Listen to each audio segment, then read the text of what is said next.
Hi guys! Welcome sa part 2 ng ating foundation design. So for this video, natry naman natin mag-solve ng wall footing. Okay? So meron siya dito sinabing problem na 450 mm thick na footing supports a 300 mm concrete wall. So ang wall footing automatic kapag ang sinusupport niyan is concrete wall footing siya. Okay? So meron siya dito binanggit na unit weight ng concrete, unit weight ng soil, also strength ng concrete and yield strength ng bars natin, steel. Okay? So pinapahanap niya dito yung minimum width ng footing kapag kung ang allowable soil pressure mo is 230 kPa lang, and pinapacheck din yung adequacy ng thickness ng footing and also yung spacing ng 16 mm reinforcing bars natin. Okay? Okay, so try natin siya i-solve, no? So pakita natin yung footing, yan siya. Ayan ang mga given. Okay? So, ito yung pinapahanap natin na una. Yung width niya. Yung width ng footing. Okay? Ito yung thickness ng footing. And ito daw yung lalim ng footing doon sa lupa. And ito yung applied load na binubuhat ng wall footing natin. No? Ito yung concrete wall natin. Okay? Ngayon guys, dito sa concrete wall footing, ang analysis natin dito, mag-a-assume tayo lagi ng 1 meter length na strip ng footing, okay? Kasi ang length talaga ng wall footing, guys, yung length ng wall mismo, eh. Kung yung wall mo sobrang haba, hindi mo naman kailangan i-analyze yung buong yun. Pwede ka lang kumuha ng portion which is 1 meter na haba ng wall footing, okay? So, pagdating dito, ang pinakahinahanap talaga natin dito yung width, okay? So, una, hanapin natin yung width, diba?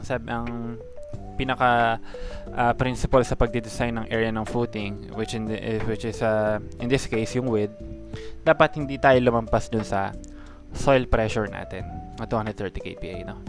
So ibig sabihin nun, dapat ang allowable soil pressure mo equal yan dun sa total pressure na nararamdaman ng footing sa baba. Okay? And ano ba yun? Okay? So ayan, assume 1 meter length. Yan. So, itong 230 kPa equal dapat yan do sa total na pressure na nararamdaman natin sa ibaba. Okay? Ano ba yung mga yun? First, yung load natin, 200 plus 180. Naka per meter length yan. So, i-divide natin ng width para maging pressure siya. Okay? So, Kn per meter squared. kPa na siya nun. Okay? So, 200 plus 80 over W, ito yung pressure galing sa load, plus yung pressure galing dito sa lupa. Ayan yun. So, 16 ang unit weight ng lupa. Multiply mo lang sa height. Gamma H, magiging pressure. Plus yung pressure na dala ng mismong footing. Dahil sa kapal niya. Okay? So, 24 multiplied by height ulit, 0.45. And shift solve lang natin yan. Makukuha natin yung W. Ang width natin, round up natin, 1.85 meters. Okay? So, yan ang ating unang sagot sa first question. Okay? Next, determine daw natin yung adequacy ng thickness ng footing. And may pinagamit siya dito, 75 mm na clear concrete cover. Okay guys, check ng adequacy ng thickness ng footing, marami tayong way. Pwede mong i-compare yung shear strength niya. Ano pa?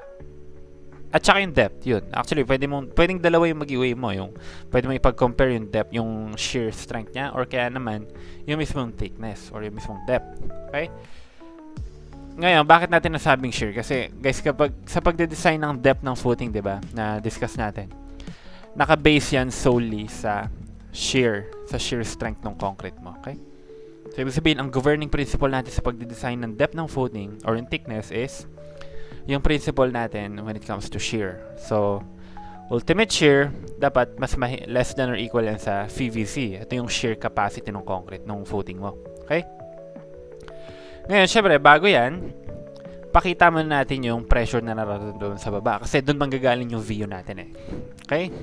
Ang VU, yun yung nararamdaman na shear force ng footing mo. Okay? Ngayon, saan natin kukunin yung VU na yan?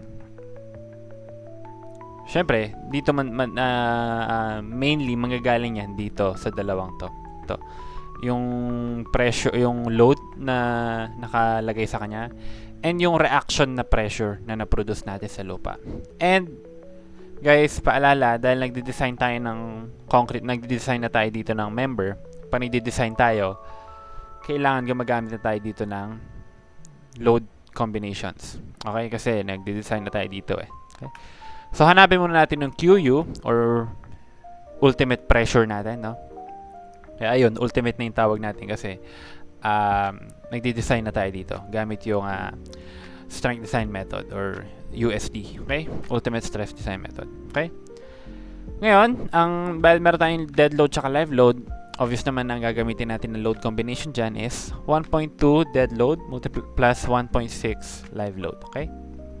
Divide natin yan sa nakuha nating width and ano yung length natin. Sabi nga natin kanina, di ba? Assume tayo ng 1 meter length. So, 1, yan ang ating ultimate pressure. Okay? Ngayon, saan natin kukunin yung VU? Okay? Ang VU, guys, kukunin natin yan doon sa critical section ng footing natin. And kung maalala nyo, di ba, dalawa ang VU na, dalawa ang pwedeng maging failure ng footing natin when it comes to shear. Meron tayong two-way at saka one-way. Pero guys, when it comes to sa wall footing, iisa lang lagi ang possible na mangyari. One-way shear lang. Okay? Hindi pwede mangyari ang two-way shear. Bakit? Kasi ang two-way shear, di ba guys, nangyayari yan around the column. Around the column. Eh, hindi naman column ang sinusupport mo. Wall yan. Okay? Ang dulot-dulo ng wall dyan, nakasagad dun sa edge ng footing. So, hindi makakagapang dun yung crack. Ang possible lang na magapangan yan, yung kabila ang gilid. Tama? So, ibig sabihin, hindi possible na magkaroon ng punching shear dyan o two-way shear. Okay? So, therefore, i-analyze lang natin lagi ang wall footing sa one-way shear failure. Okay? And saan ang critical section ng isang one-way shear failure? Yan ay at a distance D from the edge of the concrete wall. Okay? Yan. So, ibig sabihin guys, hahatiin natin yung footing dyan, analyze natin sa kanan. Okay? Ito lang ang i-analyze natin. Okay? So, pwede rin naman yung kaliwa, pero mas matagal, komplikado kasi yung kasi pag in-analyze mo yung kaliwa, masasama mo pati yung applied load. So, may additional kang may tahaba yung solution mo masyado. So, maganda sa kanan na lang. Okay? Ngayon guys, so dahil hinati mo yan, lalabas dyan yung VU. Okay? Yan yung nararamdaman na shear ng footing mo. Okay? At kung papansinin mo, paano natin makukuha yung VU? Kung i-analyze natin sa kanan yan, pwede tayong mag-summation ng vertical. Okay? Kasi dalawa lang naman sila. Ibig sabihin, alam mo sa sarili mo na ang VU, yun lang yung resultant na to. Tama? Kasi dalawa lang naman silang magkakontrahan. So, equal sila dapat. Okay? So, hanapin natin yung VU, which is yung mismo resultant lang na itong naka-shade na part natin. Anong resultant ba niyan? Ito. So, gawin nating MPA to, no? Kasi, i-equate natin siya sa VC, eh. And ang VC, magagaling yan doon sa FC prime natin, which is naka-MPA. So, i-MPA natin tong KPA natin, no? Mag-Newton tayo and mm. Okay?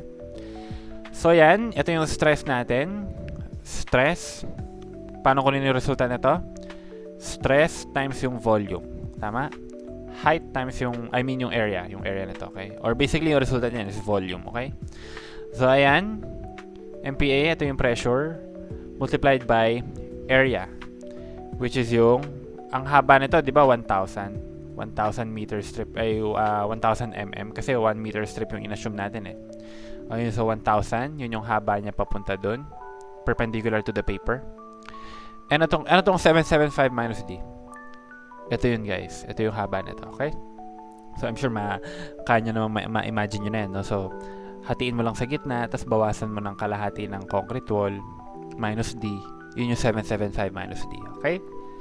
So ano lang yan guys, volume lang nung pressure diagram natin dito, or simply pressure times area, okay?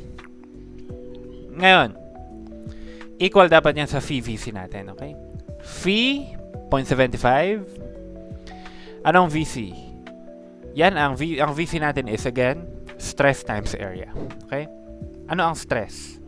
Ang stress is when it comes to one-way shear, yun yung 1/6 square root of 24. Ano ba ibig sabihin na itong 1/6 square root of 24? Yan kasi guys, ang FC prime kasi natin, ano yan, compressive strength yan ng concrete compressive strength yan. Okay? Hindi mo pwedeng gamitin buo yan kasi mag-fail tayo sa shear. Hindi naman pareho ang strength ng concrete sa shear and sa compression. Okay? So, ano yung strength niya sa shear? Ito daw ang strength niya sa shear, guys. Okay? 1/6 square root of 24. Ay, 1/6 square root of FC prime. Okay? Ito yung stress natin when it comes to shear. Ano yung area? Well, saan ba manggagaling yan? Yung VC. Yung shear capacity natin. Doon sa cross-section nung nung footing natin. Or kung saan yun nag-break. Tama? Saan yun nag-break? Saan yun nag-crack? Ano ba yung nag-crack? So, meron kang 1,000, which is yung haba nun, 1,000. And yung lalim niya, which is D. 1,000 times depth. Okay? So, yun na yun. Mahanap natin yung depth dyan. 246.4 mm. Ngayon, ano yung depth na yan? Yung depth na yan, guys, yan ang required depth. Okay? Ibig sabihin nun, ang footing mo, kailangan niya ng ganitong kalaki na depth para mabuhat yung ito, para hindi siya mag-fail sa shear. Okay? Eh, ilan ba yung meron tayong depth? Ito ang depth natin. Ito yung actual depth na ginamit natin sa footing. 450, which is yung thickness. Minus yung concrete cover na pinagamit niya, 75 mm. Minus yung kalahati ng rebar natin, which is 16 mm. So, kasi 'di ba ang depth natin, guys, mula sa pinaka extreme compression fiber hanggang doon sa centroid ng bakal. Okay? So, yan ang actual depth natin. Kung makikita natin ang actual depth natin, 367 mm. Ano makukonclude natin diyan? Yung actual depth natin mas malaki kaysa doon sa nire-require ng footing. So, ano ibig sabihin nun? Safe tayo. Adequate ang ating footing when it comes to shear. Okay? Yun ang ibig sabihin nun. Okay? So, ayan, nasagot na natin yung pangalawa. Next naman, spacing daw ng 16 mm reinforcing bars. Okay, guys, nasabi rin natin, diba? Na-discuss natin na ang rebar, sa footing, guys, ang rebar, ang pinaka nire-resist niyan is bending. Okay? Or more specifically, yung tension na nanggagaling sa bending. So, kapag magdi-design tayo ng bakal, sa moment natin siya i-design. Okay? So, dalawa lang lagi natandaan natin sa footing na kapag nagdi-design. Ang depth, dinidesign yan sa shear. Ang reinforcement, dinidesign yan sa bending moment. Okay? So, dahil magdi-design na tayo ng reinforcement bars natin, kailangan na natin kunin yung moment nung footing natin. Ngayon, guys, palagi kapag magdi-design tayo ng mga ganyan, dun sa critical section natin. Okay? Saan ang critical section ng isang wall footing when it comes to moment? When it comes to bending? Nandito mismo sa edge ng concrete wall mo, okay? So again, hatiin natin siya. Harap tayo sa kanan. Yung moment na mapuproduce nito, yun ang nararamdaman na moment ng footing. Okay? Okay. And again, ang principle dyan, katulad lang nito, ito naman lagi ang principle natin sa pagdidesign sa lahat. No? Axial, torsion, shear, moment, yan naman lagi ang principle. Okay? So, ultimate moment, mas mababa dapat yan or equal sa VMN, or which is yung design moment capacity natin. Okay? Ngayon, kunin muna natin yung ultimate moment. Saan manggagaling to? Doon sa mga applied load. Ito yung applied load mo. Ayan. Kasi analyze natin siya sa kanan. Huwag mo nang analyze sa kaliwayan again, kasi pag in-analyze mo sa kaliwayan, dami mo namang kakonsider na naman. So, kanan na lang tayo, okay? So, again, para makuha natin yung moment, ma-moment natin yan dun sa critical section natin, which is sa edge nung footing natin. Ay, nung wall natin, okay? Yan ay MU. Paano natin kunin yung resulta nito? Resultant times distance lang. Tama? Ang resultant nito is, again, volume lang nito, okay? So, yun ang pressure multiplied by 1 meter length, di ba? 1 meter. Ang haba nito is 0.775 meters. Naka-meters tayo dito and kn. Multiplied by moment arm, kalahati nung 0.775. Okay? Yan ang moment arm. Equal yan sa 85.72 kilonewton meters. Okay? Ngayon, syempre, pag i-compare na natin siya dito sa design moment capacity natin, kailangan natin i-convert yan sa Newton mm. Kasi, again, ang capacity ng concrete nagagaling yan sa FC prime. Ang FC prime natin naka MPa. Convert natin into Newton mm para maging compatible dito. Okay? So, times 10 raised to 6 lang natin yan para yung KNM natin maging Newton mm. Equal yan dito sa 0.9 which is yung fee. And ang MN natin guys, when it comes to singly reinforced beam, meron tayong isang method or parang shortcut formula. Ito yung RNBD squared. Okay? Ngayon, baka nagtataka kayo, pang singly reinforced beam yan, ba't natin ginamit sa footing? Ang footing kasi guys, isang malawak na malapad na singly reinforced beam lang yan, ang footing. Okay? So, kaya pwede mo yung gamitin yan. Actually, yung analysis natin ng kung paano tayo mag-design ng singly reinforced beam, ganun na ganun lang yung method natin sa pagde-design ng footing. Okay? Pati sa slab, actually, ganun lang din. As in, lang yan, summation tayo ng forces dyan. Dapat yung force ng concrete mo equal yan sa force ng tension bars mo. Pero syempre, dahil nga yung madalas kasi yung solution na yun, medyo procedural, mahaba. So, nakagawa sila ng parang shortcut, no? Saan nanggaling yung RN? Basically, lahat lang ng mga constant values natin, pinagsama-sama nila sa isang variable, tinawag nilang RN. Alam ko parang ibig sabihin niya parang coefficient of moment of resistance, something like that, no? Pero yun, ito, gustong-gusto kong ginagamit ito kapag nagde-design ng singly reinforced beam kasi madali lang siya sundan. Actually, dalawang formula lang susundan mo ito. So, ito yun, 0.9. Again, RNB base, RNB D squared, yung depth. Guys, hindi mo gagamitin yung required depth, ha? Ito yung required na depth. Pero ang depth na meron tayo is 367 mm, no? So, ito yung gagamitin natin kasi ito yung depth na meron tayo ngayon, okay? Okay, so yun yung depth na gagamitin natin. Ang RN natin is 0.707. Okay? Ngayon, saan natin gagamitin yung RN na yan? Ito, alam nyo to for sure. Nauna yung pero okay lang yan. Ito, alam nyo to. Ito yung formula natin for raw. Tama? Again, sa rin to? Singly reinforced beam. Okay, so, plug in lang natin dyan. 0.85 FC prime over Fy. I think yung iba, mas alam nila yung formula na yan, na meron pang isang variable which is yung M.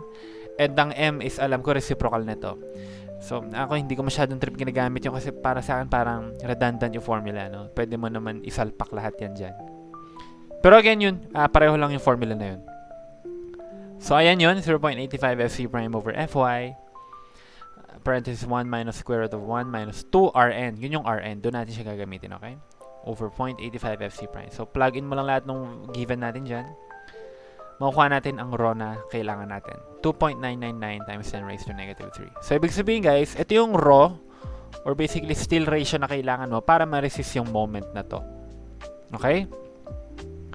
Ngayon, meron pa tayong kailangan i-check na limit sa code. Kasi sa code, meron tayong minimum area ng steel. No? So, may possibility kasi na itong raw na na-compute mo, ang steel na mapoproduce niyan, maaaring mas mababa dun sa minimum na binigay ng code. So, hindi ka pwedeng bumaba dun sa minimum. So, kailangan natin i-check yun. Okay? Ngayon guys, medyo may confusing na dito, part sa pagdidesign ng footing. Kasi sa footing, ito ang sabi niya. Ito yung mga one-way shallow foundation natin. Sabi niya, i-design daw natin yan. Kasi pag tinignan mo yung NSCP 2015, walang specific na walang sariling, kumbaga parang maikli lang masyado yung code regarding the foundation. Madalas ituturo ka lang niya sa iba't iba pang section, okay? Hindi katulad ng ibang member na nandun na mismo yung mga procedure kung paano sila kunin. Dito, ang sabi niya, ang pagde-design daw ng one-way or shallow foundation, tulad ng wall footing, ito, i-apply mo yung mga applicable provision ng section 407 and 409. Ano tong 407 and 409? Ito guys, for one-way slab, 409 for beams. Okay? So kaya ako nasasabi lagi na ang footing, lang yan, singly reinforced beam. Kasi nga, yung code mismo nagsabi, i-design mo lang siya according sa section 409. Ganon din ang slab. Okay? 407, slab to eh. Ngayon, ito na yung confusing part. Kapag tinignan mo pareho yung section na yan regarding dun sa minimum area of steel reinforcement, ito yung para sa slab. Alam ko ito dapat talaga actually eh. Ito yung minimum area ng steel natin para sa one-way slab. Ito ang ginagamit natin na formula. Okay? Kaso kapag tinignan mo yung sa beam, for 09, ito ang pinapakita niya. Reinforcement limits mo. Ito, AS min. Dito ka daw mamimili. So, paano yun? Tama? Ano susundan mo? Ito ba or ito? Okay? So, ano lang guys, based on experience lang nung nagre-review ako for boards. Ang sabi sa amin, ang tama talaga is ito. Ito talaga. Pero ang ginagamit daw sa boards nung examiner, kapag nagpapasagot siya ng footing, itong formula na to. Okay? Pero for now, sa example na to, ang gagamitin natin ito, no? Kasi ito ang tama talaga. No? Actually, ako hindi ko rin alam kung ano yung tama ba talaga eh. Pero, ano lang kasi, parang, ang footing kasi more, ano siya eh, mas malapit siya sa pagiging slab kaysa sa pagiging beam, no? So, parang mas nagme-make ng sense kung i-design natin siya katulad ng slab. Okay? So, ito gagamitin nating minimum. Okay? Ngayon guys, pansinin natin. Kailangan pa man natin i-compare. I mean, observe nyo lang. Sabi niya, kapag daw less than 420 yung FY mo, yung FY natin 240, di ba? Ito gagamitin natin. Ito ang minimum. 0.0020. Ang nakuha natin, 2.99 times 10 raised to negative 3. Or kapag sinimplify mo yan, 0.002999. Ito, 0.0020. Ano mas malaki? Ito. So, ibig sabihin, hindi tayo bumaba dun sa minimum, wala tayong nalabag na limit. Okay? So, okay lang na ito yung gamitin natin. Ngayon, in cases na bumaba tayo sa minimum, itong na-compute nating ROM, masyado mas mababa dito, ito ang gagamitin natin. Kasi nga, sabi ng code, ito ang minimum mo. Hindi ka pwedeng bumaba dyan. Okay? O, yun lang. So, ang gagamitin natin is pina-compute natin na raw. Okay? And again, guys, pag ginamit mo to, multiply natin sa base times depth. Okay? BD. Okay? Pag kailangan natin i-take note yun, ha? Kung papansinin nyo to, ito, 0.0020 AG. Gross concrete area. Okay? So, kapag ginamit mo yung minimum area ng reinforcement, ang area ng concrete mo dun is yung gross. So, ano yun? Base times thickness. Pero kapag ang ginamit mo yung raw na na-compute mo, base times depth. Okay? O, yun lang. Additional info lang din yun. So, yan, base times depth, yan na ang area ng concrete natin, ng steel na kailangan natin. Okay? Ngayon, para makuha natin yung spacing na required, i-divide mo lang yung 1,000 meter na length natin na in-assume dun sa number of pieces ng bar natin. Okay? So, yan yun. 1,000, divide natin sa area ng steel divided by isang area ng bakal para makuha mo yung pieces. And divide lang natin yung 1,000 by the number of pieces, makuha natin na yung pagitan nila or yung spacing. 180 mm, okay? Ngayon guys, 1,000 na kasi ang mga bakal mo dyan pahaba pa ganon. Okay? Bakit? Kasi nagbe-bend yung moment mo pag ganito. Yung footing mo pag ganyan, okay? So, dapat ang bakal mo nakapwesto pa ganon, okay? Alright. At hindi rin sa wall footing, hindi rin importante kung ilang piraso. Kasi nga, hindi mo naman malalaman kung ilan talaga yung gagamitin mong piraso dyan. Kasi ang haba ng wall. Okay? Ang length ng footing, nakadepende yan sa wall. Ang kailangan mo lang malaman dyan yung spacing. Yung pagitan ng bawat bakal. Okay? So, yan na ang pagitan ng bawat bakal natin. Okay? Hindi mo na kailangan i-consider yung concrete cover dyan or yung... Oo, kasi kumuha ka lang naman ng 1 meter strip. Hindi mo naman alam kung yung 1 meter strip na yan, nasa dulo ba? Or nasa ano? 'Di ba?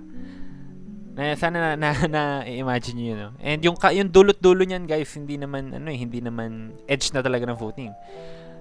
Ang alam ko, ang dulo ng wall footing, nakadugtong sa isolated footing. Parang gano'n ata. No? So, yan. Basta i-divide mo lang yung 1,000 meter strip na in-assume natin dun sa number of pieces ng bakal. Okay? And ayun na. Round down tayo sa spacing, guys, ha? Hindi tayo pwede mag-round up. Kasi kapag nag-round up tayo, nabawasan yung area ng steel mo. Okay? Kasi kumbaga parang ang concept niyan, pag mas maluwag yung mga bakal mo, mas mababa yung strength niya sa bakal. Tama? Pag mas siksikan sila kasi, mas marami kang malalagay na bakal. Okay? So, yun ang concept. Pag mas nilakihan mo spacing mo, kukunti yung area ng bakal. Pag niliitan mo spacing mo, tataas yung area ng bakal. Okay? So, yan na ang ating example for wall footing. Sana na kahit may na-gets kayo dun. If ever may confusing na part, guys, comment nyo lang ulit. Try natin sagutan. Okay? Again, guys, thank you for watching. Sana may natutunan kayo. See you sa next video. Bye-bye!